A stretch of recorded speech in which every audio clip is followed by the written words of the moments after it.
Well, my next guest has been counseling step families now for 12 years. She is the president of the Stepfamily Foundation and the author of Step Parenting and the audio cassette, Everything You Always Wanted to Ask About Step Kids But Were Afraid to Know. She says the key to successful step parenting is not loving your stepchildren. Please welcome Jeannette Lofas to the show.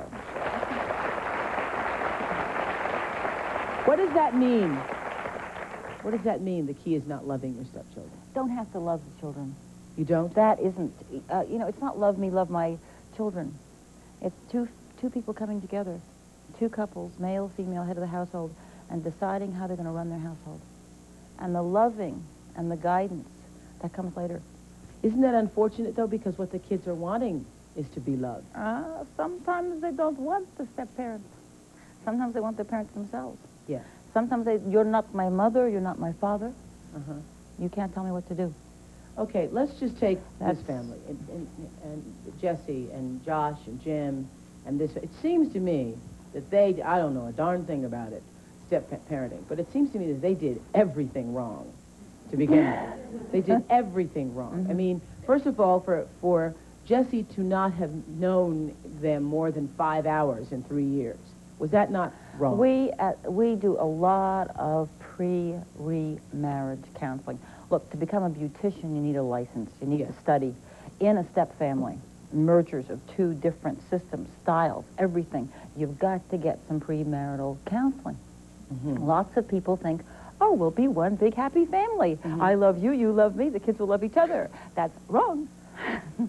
Doesn't work that way. So that's what happened with the Whitneys. I mean, part of that, and then getting to know what the expectations, what we counsel all the time is, what are the expectations of the couple? What are the loving expectations? What are my duties and responsibilities and contributions? So what Jesse, are you kids going to have to do in this household, see? And what are the rules going to be? Yeah. Well, it's just like going to camp or school or something like that. You're in a new institution called a step family. You've got people who run it. The parents run it. Yeah, well, they have different roles. There's a female head of the household, the male head of the household, the biological parent, and the step-parent. They have different roles, but they are still the heads of the household. So in the they case have of to the build Whitneys, you suggest what? Well, they have to build their couple strength and decide how they're going to run their household before they start, you know, imposing different things from their different structures and different styles. Otherwise, there'll be mass confusion, is what you see in here. I mean, like, you know, if one kid's going, you can't tell me that, and the other one's going, that hurt my feelings because he said that, then you've got problems, because they have to be the strength. What we're losing from the intact family is Dad went, John, you know, and now stepdad does that. John's going to go, huh, do what? You're not my father. So we have to now come together and weave these families out of whole What cloth. about Jesse's feelings of being just totally left out because her mom and dad have each other, Josh and Jim have each other, and she is feeling... Look at them right there. It's very, very clear in seeing that she is left out. That's part and parcel of the situation. Yeah. She has a right to feel that way. And now, as male and female head of the household, they've got to deal with that. How do they merge them? How do they? That's the question I'm asking. They figure out rules and regs and duties and responsibilities. But as Dick said earlier, he No. can't force the boys to like her. But he can force the boys to be mannerly and young gentlemen, because he is the father. And the father can teach young gentlemen how to be young gentlemen with a young lady. So he can teach them to be cordial. But I think what they want is more than...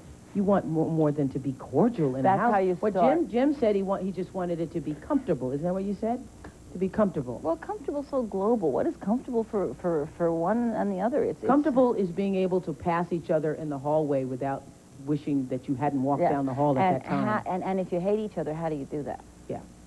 That's going to be tough. So therefore, male and female have a household. You all hate each other? Or dislike each other, or No, you don't hate each other.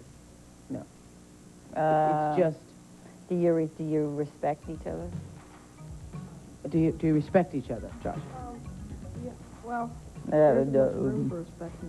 All this is going on. There isn't much room for respect, he says. That's right. Going on. So don't you have to start at respect, though? Josh just said, you know, there's not much room for respect when all of this is going on. No. You don't have to start it with You have to start at deciding how you as a couple are going to structure this household. Discipline styles need to be sorted out.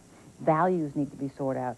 Time, energy, money, ways of doing a discipline, and who's going to discipline. Generally, we say at the Step Family Foundation in New York City, we say the biological parent disciplines. The couple sorts it out. And the step-parent says, in this household, we are cordial. We say hello, goodbye, please, thank you. We don't put our elbows on the table when the couple decides. If the stepfather says, don't put your elbows on the table, the couple first has to decide that. That may be a new rule in a new family. So we're starting to weave something new. And the couple needs to know that and not have this loving, romantic, adolescent expectation that it's all going to work out because we love each other. That was when we were 20. Mm-hmm. So. Yes,